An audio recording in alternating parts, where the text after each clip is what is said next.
Okay, I'm here again near Longwood Gardens. It's just a little bit outside Kennett Square, Pennsylvania.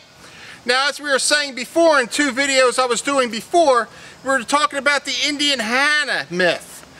This woman, like I was saying before, was very well known in the community, even back in the 18 and the latter part of the 1790s. She was very well known. Now, what you see in back of me here, this is a stone. Now, this was erected, it says here, in 1925. This was another memorial to Indian Hannah. This is the last memorial of Indian Hannah. Now, this memorial here is a little different from the others. This memorial here was set up by the ancestral people that took Indian Hannah in as a child. It says on the stone here that William Webb. Now, Webb himself was a man that owned this land. He owned it before basically Pierre DuPont came here. Pierre DuPont bought all this land that Indian Hannah had grew up on and was born on. And if you ever hear, or if you ever go to Longwood Gardens, you'll hear the story about Pierre S. DuPont. Now, I'll get into his life in a minute. Now, about the stone here, the stone as you see it looks like a natural stone. Well, this stone has special meaning.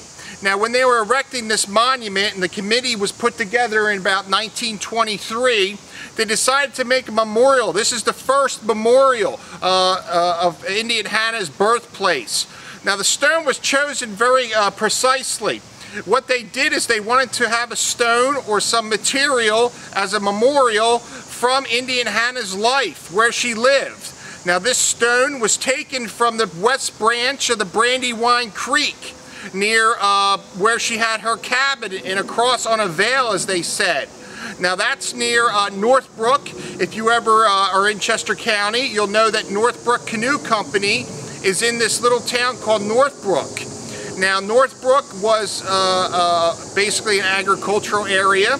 There was a rail line that went through, and also during the Battle of Brandywine, that's where Howe and Cornwallis forded the Brandywine on the west branch during that time. So she must have been aware of Howe and Cornwallis's movements through Northbrook, because she lived there during the 1777 year time frame. Now, as I was saying about the stone behind us, it was chosen very precisely. Now, they took this stone from the Brandywine Creek. This is a riverbed stone. As you see, it's basically a stone that's a volcanic stone. It has zigzags in it, and it looks like molten lava.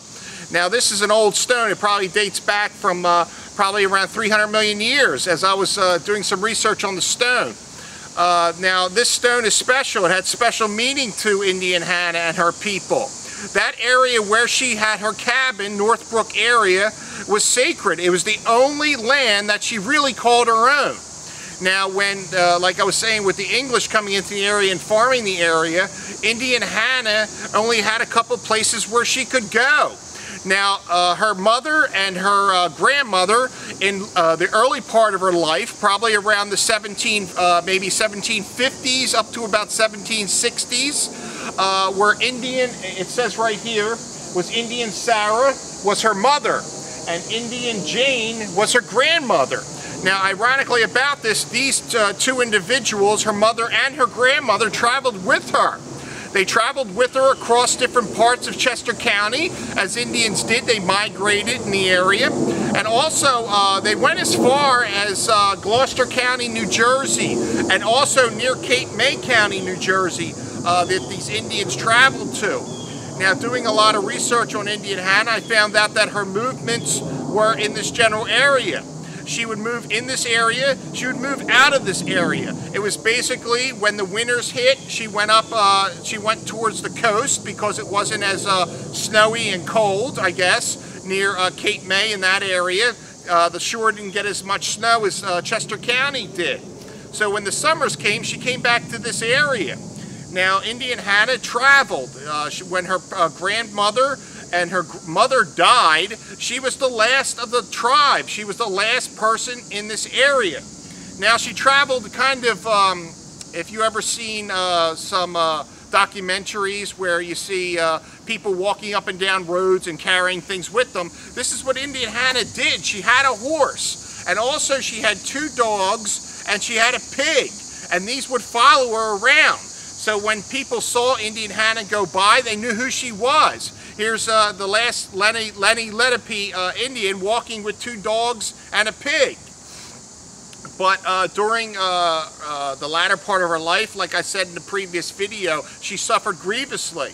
Now this site's different. This is very close to the place of her birth. Now William Webb himself let Indian Hannah's parents, her grandmother and also her mother, live on his property, which, if I point this way, it's a little bit to my right, out in what is called Longwood Gardens is today.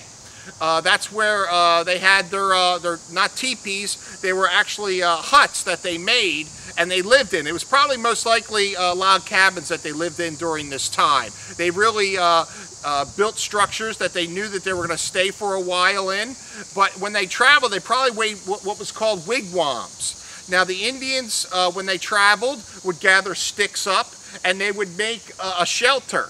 They would fold these sticks and they would make like an A-frame, and they would put basically a bark. Sometimes they used tree bark. They also used leaves, and they put different sticks and pine needles on top to make it water resistant. And they would use these as temporary shelters as they traveled. Now Indian Hannah herself, like I was saying before, was very well memorialized as far as what I know in 3 memorials so far. This would be the last of one. Now, like I said, Webb knew who Indian Hannah was. He basically kind of adopted her as a young child. He basically was teaching her English, how to speak English, and he also taught Indian Hannah's parents how to survive, be a subsistence farmer instead of, migratory, back and forth to get food. Different places like the shore, there was different things that these Indians can eat there. They ate crabs, they ate shellfish from the shore, and also when they came in here, there was a lot of shad and there was different fish that they could fish in these creeks, which they did efficiently for years, hundreds of years. Now that's all Indian Hannah knew, but during this time between her 20s and her 40s, she knew Mr. Webb very well. Now, like I said, the descendants of William Webb put this stone up in 1925. Now they had they put the stone up and they had a memorial here in 1925. And during that time, the land wasn't owned by the Webb family anymore. I guess they had sold it. Now Pierre S. DuPont was a horticulturalist, a botanist. He loved trees and plants. He loved different gardens. He liked French things. They were from France. Now what he did was he bought a lot of land in Chester County in this area. He bought different patches of ground, and also he bought Webb's property. Now when this was dedicated in 1925, the ground that I'm standing on right now was owned by the DuPonts. They owned this. They knew who Indian Hannah was, I guess. They knew certain aspects of her life, and through the generosity of the DuPont family, they dedicated this little portion of ground. They gave it to the Historical Society of Chester County. It just basically says on the stone, I'll read it, it says, "The last of the Indians in Chester County was born in the Vale, about 300 yards to the east on the land of the proprietor of her people, the Quaker Assemblyman, William Webb. Her mother was Indian Sarah, and her grandmother Indian Jane, of the Yume tribe or group, their totem, the tortoise of the Lenape or Delaware Indians." Now their totem, as you know, is a totem pole, I guess. It would be a pole, and also on the top of it would have their symbol, their people. This would be a tortoise. So basically they assembled here and they dedicated this stone in 1925. Now there was a speech done, I don't know the exact speech, or would love to have written it down for you. But basically it was very, it was a beautiful speech done by the Webb family, incorporating Indian Hannah into culture, and also dedicating her memory in this stone right here. So afterwards, the road that's behind me here, this was the main thoroughfare at one point. Now, Route 1, they had bypassed this area, and they made a new exit ramp onto 926. So the road in back of me now is absolutely desolate. This road does not exist anymore. But before this, I wouldn't be able to film here because it would be loud and noisy, and basically the camera's right on the road itself.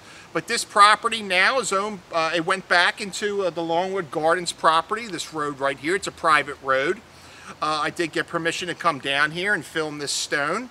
But this stone, I think now, people aren't going to see it as much because this road is closed in front of me now. So people that drove by and saw this stone, they probably looked over and saw Indian Hannah's name.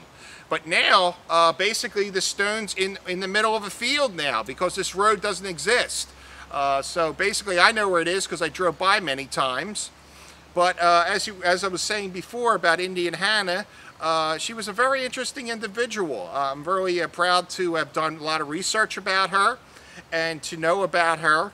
And this stone right here incorporates the land that she was born on. And basically it was 1740, and she lived all the way to 1803.